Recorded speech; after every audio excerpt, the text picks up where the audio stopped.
일시에 보이셨나니 그 중에 지금까지 대다수는 살아있고 어떤 사람은 잠들었으며 그 후에 야고보에게 보이셨으며 그 후에 모든 사도에게와 맨 나중에 만삭되지 못하여 난 나 같은 자에게도 보이셨느니라. 사도 바울은 이 성경대로 그리스도께서 우리 죄를 위하여 속량하시고 죽으시고 성경대로 사흘 만에 다시 살아나셨다. 예수님의 부활은 실제 했던 사실이고 또 나도 직접 부활하신 그 예수님을 담에색에서 만났다. 그리고 그 이전 모든 수많은 제자들과 수많은 사람들이 직접 부활하신 그 예수님을 만나고 함께 했다. 부활은 실제적인 사건이다.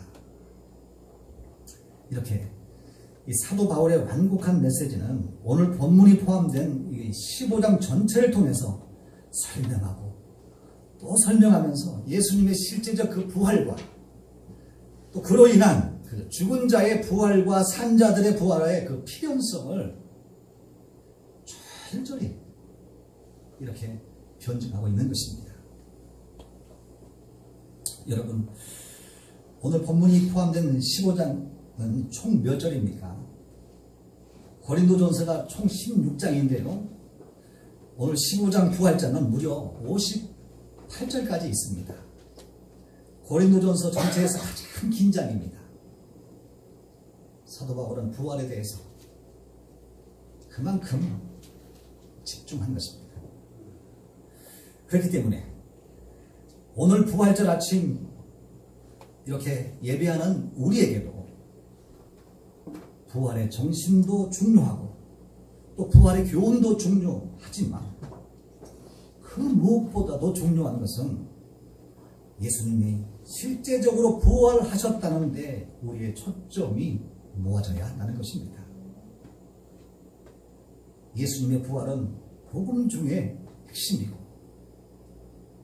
신앙의 가장 중요한 바탕이 되기 때문입니다.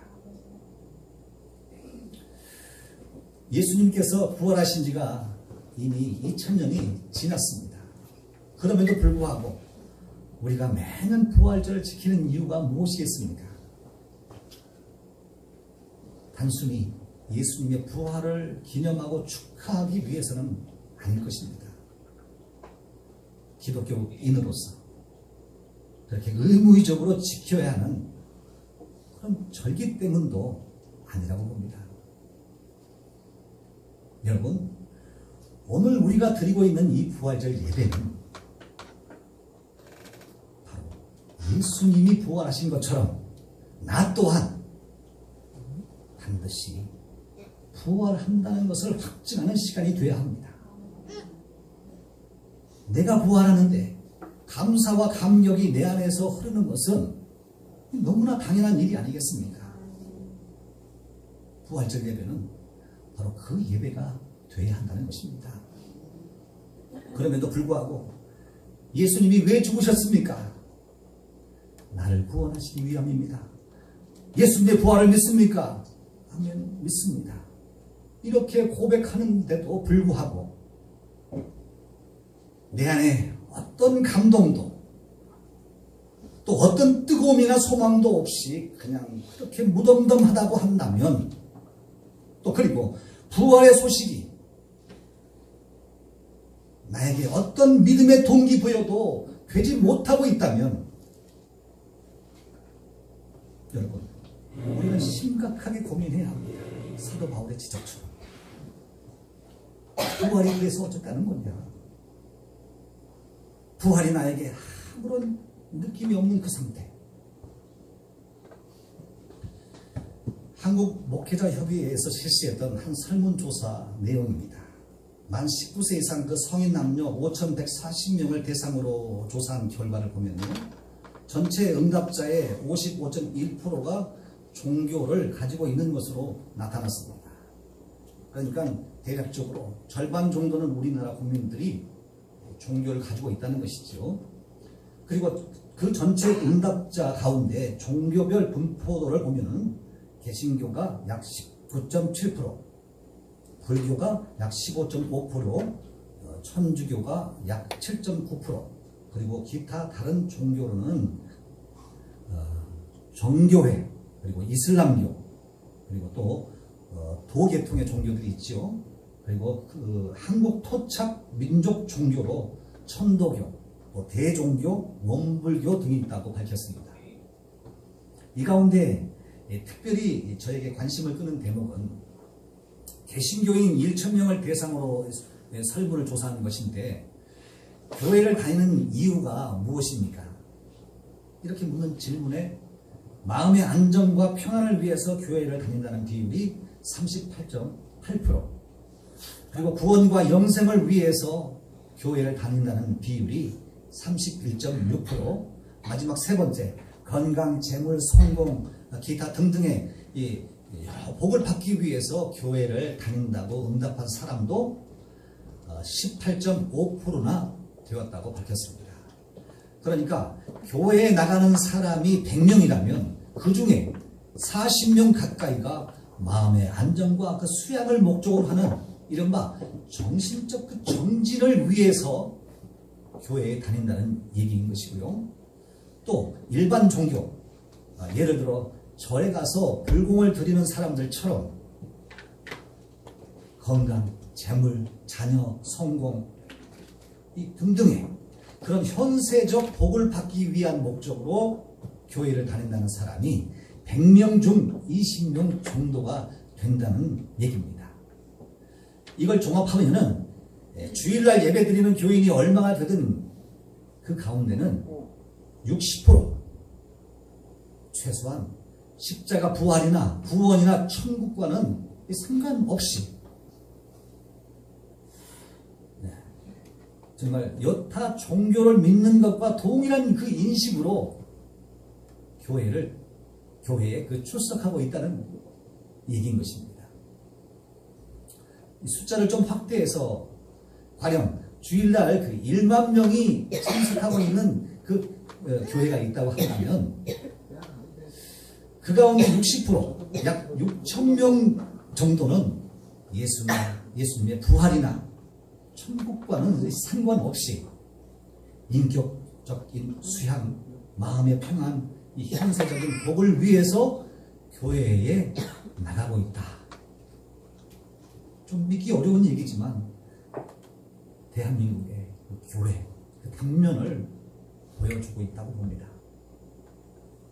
이 응답자들 대다수는 예수님에 대해서 어떻게 생각하고 있는가 보니까 예수를 정말로 귀한 4대 성인 중 한 사람, 또 아주 위대한 숭고한 그 박애주의자, 그 시대 유태인을 이끌었던 위대한 선지자 중 한 사람, 또 한 시대를 앞서간 탁월한 삼각자증으로 이해한다는 것입니다.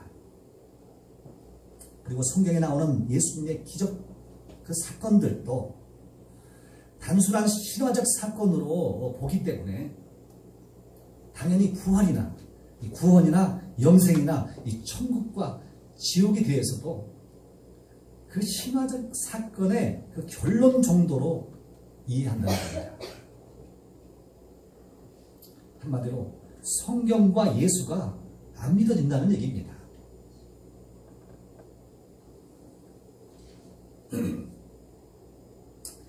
2000년 전 그 고린도 교회 안에서도 이렇게 오늘날과 비슷한 상황들이 그대로 그 교회인들 가운데 벌어지고 있었던 것 같습니다.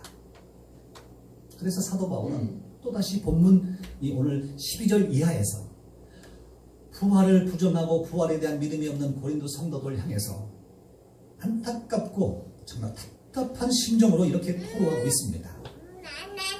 너희는 어찌하여 부활을 믿지 못하느냐? 너희는 어찌해서 죽은 자들에게서 부활이 없다고 하는 거냐?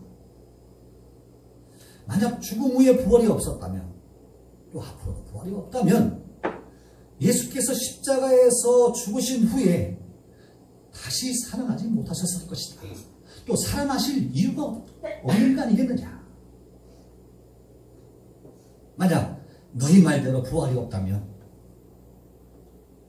우리가 주님의 부활을 믿고 복음을 전파하는 것은 모두 쓸데없는 헛것이 되고 만다. 더군다나 예수님께서 부활하지도 않으셨다면 있지도 않은 예수의 부활을 그렇게 믿으라고 전파하고 있는 우리는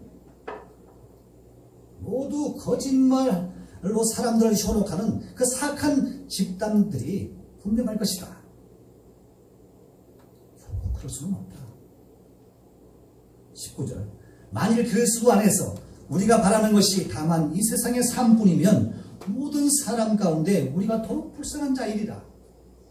만약 부활이 없다면 예수 때문에 먹고 싶은 것도 고별해서 못 먹고 마시고 싶은 것도 삼가해서 못 마시고 가고 싶은 것도 맘대로 가지 못하고 눈치를 보게 되고 하고 싶은 것도 신자라서 제대로 못 해보고 무엇 하나 마음껏 내 맘대로 해보지 못하고 그렇게 인생을 어렵게 산 성도들은 세상에서 가장 한심하고 어리석고 가장 불쌍한 자들이 틀림이 없다. 그러면서 바울은 32절에 또다시 죽은 자가 다시 살아나지 못한다면 내일 죽을 터이니 먹고 마시자 하리라.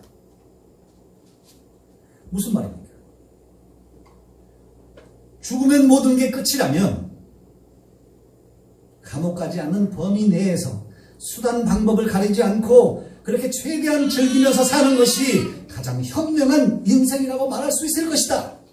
그리고 짧은 인생 본능대로 하고 싶은 대로 못된 짓도 교묘하게 법망을 피해가면서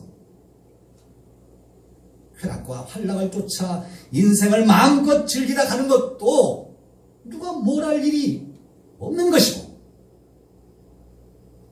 죽으면 그렇게 모든 게 그 순간 죄가 된다면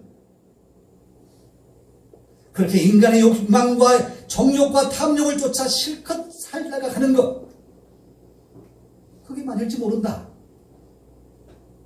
단 너희들 말대로 부활이 없다면 여러분 바울이 지금 무슨 말을 하고 있는 것입니까? 부활은 분명히 있다는 건 아닙니까? 천국과 지옥 또한 분명히 있다는 것입니다. 여러분 바울은 부활하신 주님을 다메섹 도상에서 만났습니다. 그리고 3일 동안 그 빛 때문에 눈이 멀었습니다. 그 이후에 심한 고난 가운데서 3층 천국을 경험하고 왔습니다. 그러면서 사도 바울은 그가 경험한 낙원의 그 환상과 계시를 마치 제3자가 경험하고 듣고 말하는 것처럼 고린도후서 12장 1절에서 4절까지 이렇게 적고 있습니다. 무익하나마 내가 부득불 자랑하노니 주의 환상과 계시를 말하리라. 내가 그리스도 안에 있는 한 사람을 아노니 14년 전에 그가 셋째 하늘에 이끌려 간 자라. 내가 이런 사람을 아노니 그가 몸 안에 있었는지 몸 밖에 있었는지 나는 모르거니와 하나님은 아시니라. 그가 낙원으로 이끌려가서 말할 수 없는 말을 들었으니 사람이 가히 이르지 못할 말이로다. 간단히 요약하면 핵심은 셋째 하늘이 있는 장소가 어디인지는 모르나 말씀을 통하여 내가 분명히 아는 것은 그리스도 안에서 구원받고 부활해서 하나님이 계신 천국에 반드시 이를 것이라는 것입니다. 그러니까 예수를 믿는 사람은 부활하여 천국에 들어간다는 가장 근본적인 이 부활 신앙을 설파하고 있는 것입니다. 18절 19절 만일 그리스도 안에서 우리가 바라는 것이 다만 이 세상의 삶뿐이면 모든 사람 가운데 우리가 더욱 불쌍한 자이리라. 또한 그리스도 안에서 잠자는 자도 많아였으리니 여러분 초대교회 수많은 성도들은 이 부활 소망 가운데 순교의 피를 흘리고 잠들었습니다. 오직 부활을 소망하면서 우리 대한민국 이 땅에도 부활신앙으로 순교의 피를 흘리신 참으로 많은 그 믿음의 어르신들이 지금 이 땅에 잠들어 있습니다. 그런데 부활이 없다면 그분들이야말로 얼마나 불쌍한 자리입니까?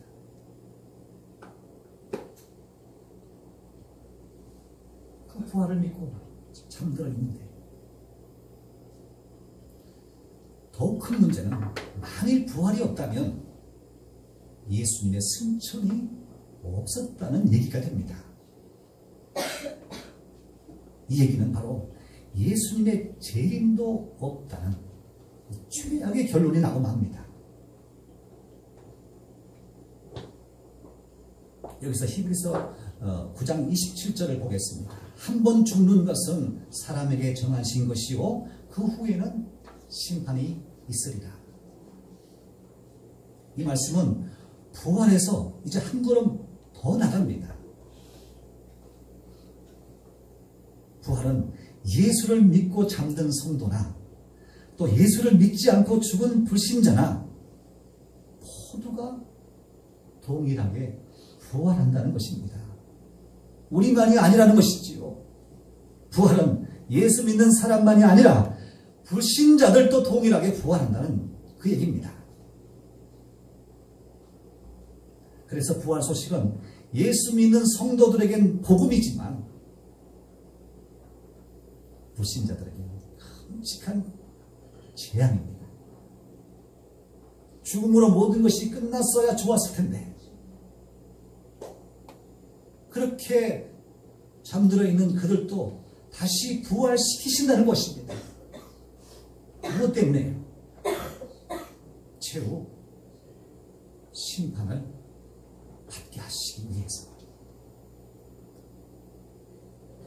방금 구절에서 보듯이 한 번 죽는 것은 사람에게 이미 정해져 있을 뿐만 아니라 예수님께서 재림하실 때 살아있는 자든 죽은 자든 신자와 불신자든 모두 같이 부활하게 되고 반드시 하나님 앞에 서게 되는데 불신자들에게는 영벌의 심판이 있고 믿는 성도들에게는 믿음의 새마음이 있다는 것입니다.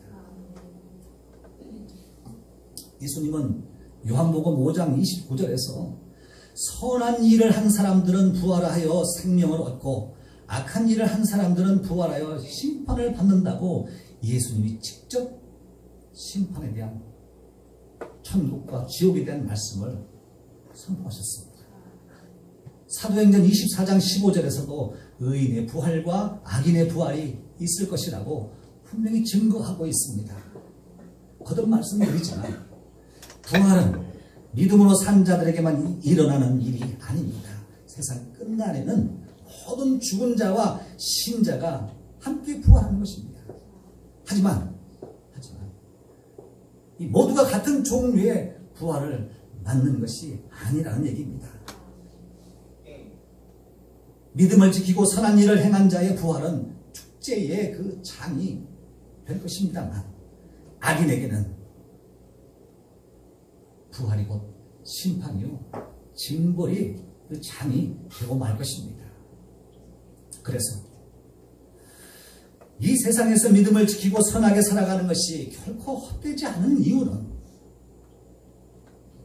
부활의 약속이 있기 때문입니다. 부활의 그날에 주님께서 성도의 믿음과 선행을 칭찬하시고 영원한 생명의 상급으로 우리에게 주실 것이기 때문입니다. 그래서 히브리서 기자는 성도의 부활을 좋은 부활이라고 불렀습니다. 그러나 이 세상에서 온갖 죄를 저지르면서 자기 욕구만을 채우면서 살아간 사람들은 비록 세상에서 아무런 처벌을 받지 않았다고 해도 하나님께서는 그를 결코 그대로 눈 감아 주시지 않으시는 겁니다. 부활의 때에 그 사람도 부활시켜서 하나님의 심판대 앞에 반드시 서게 하신다는 것입니다. 그것이 심판의 부활입니다. 성경에서 그렇게 집중적으로 거론하고 있는 심판의 부활, 의인의 부활, 생명의 부활. 심판의 부활은 우리가 기필코 맞아서는 안 될 것입니다. 여러분, 성경 전체를 놓고 보시면 잘 아시겠지만 하나님을 공의의 하나님, 공평의 하나님 그렇게 표현하고 있으면서도요, 평등의 하나님이란 표현은 성경 어디에도 없습니다. 왜 그러겠습니까? 어떻게 사랑의 하나님, 그 자비로우신 하나님, 그 사랑의 하나님, 불신자는 가차없이 심판대 앞에 세우시고 신자는 믿음의 행실에 따라 상급의 생하심이 있을 수 있는가? 여러분, 평등이란 말은 이퀄리티, 차별 없이 똑같음을 말합니다. 만약 하나님이 누구나 똑같은 점수를 주신다면 그 순간부터 하나님의 공의와 공평은 깨지고 맙니다. 평등하게 대하지 않기에 하나님은 공의로우시고 공평하신 하나님이신 것입니다. 이제 마지막 20절. 그러나 이제 그리스도께서 죽은 자 가운데서 다시 살아나사 잠자는 자들의 첫 열매가 되셨도다. 여기서 주목해야 하는 단어는 잠자는 자들의 첫 열매입니다. 성경에서 특히 예수님께서는 사람이 죽었을 때 잠자고 있다고 늘 그렇게 말씀하셨습니다. 잠자는 사람은 여러분 시간이 되면 반드시 깨게 되어 있습니다. 주님의 때가 되면 부활하게 된다는 그 말씀입니다. 또한 첫 열매라는 의미, 두 번째, 세 번째 계속 열매가 맺는다는 것을 전제한 말씀입니다. 첫 열매로 주님께서 죽음에서 부활하심으로 지금 잠자고 있는 자, 즉 죽은 자들, 그리고 앞으로 잠자는 자들, 또 앞으로 죽을 자들, 그리고 지금 살고 있는 우리 모두도 주님이 재림하실 때 부활하게 된다는 말씀입니다. 그러므로 오늘 우리는 분명히 대답해야 합니다. 너는 내가 부활했다고 믿느냐? 너도 나처럼 부활할 것을 믿느냐? 주님의 이 물음에 나는 분명히 대답해야만 합니다. 나는 주님의 부활을 확실히 믿습니다. 또 나도 주님처럼 부활할 것을 확실히 믿습니다. 만약 이 물음에 답을 드리지 못한다면 오늘 부활절 예배는 부활절 예배로서의 생명이 없게 됩니다. 모쪼록 이 물음에 정말 분명하게 아멘으로 답하시는 저와 성도님들이 되시기를 오늘 아침 주 이름으로 소원하고 축원합니다. 이 시간 우리가 찬양할 텐데요, 주님의 물음에 그 확신에 찬 답변이 되는 이 찬양이 될 줄 믿습니다.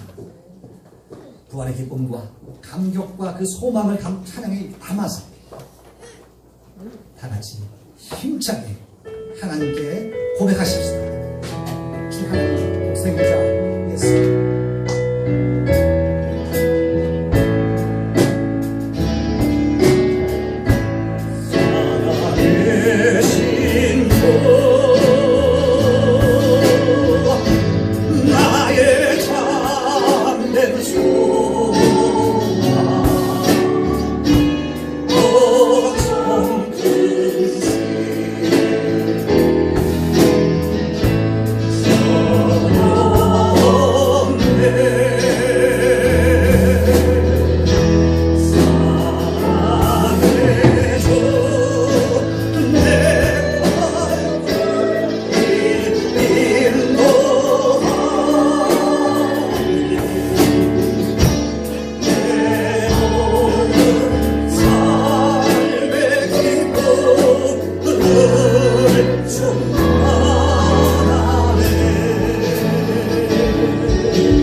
살아계신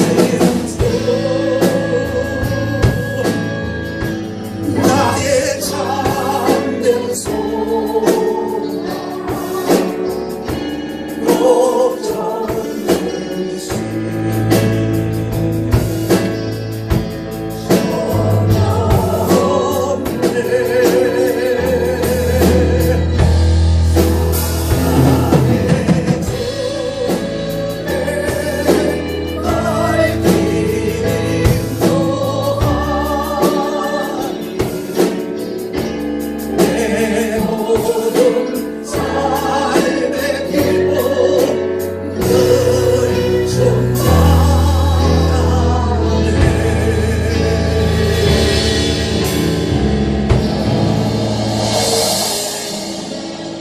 기도하십시다.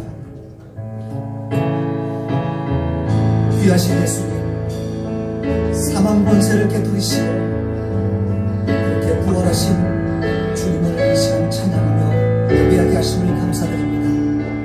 이 땅에 사람으로 오신 깨달도 또 십자가의 고난과 죽음을 당하심도 영광스러운 그 부활하심도 모두 나를 위하심이었음을 단지 하나님의 능력과 전능하심을 보여주시기 위함이 아니었습니다.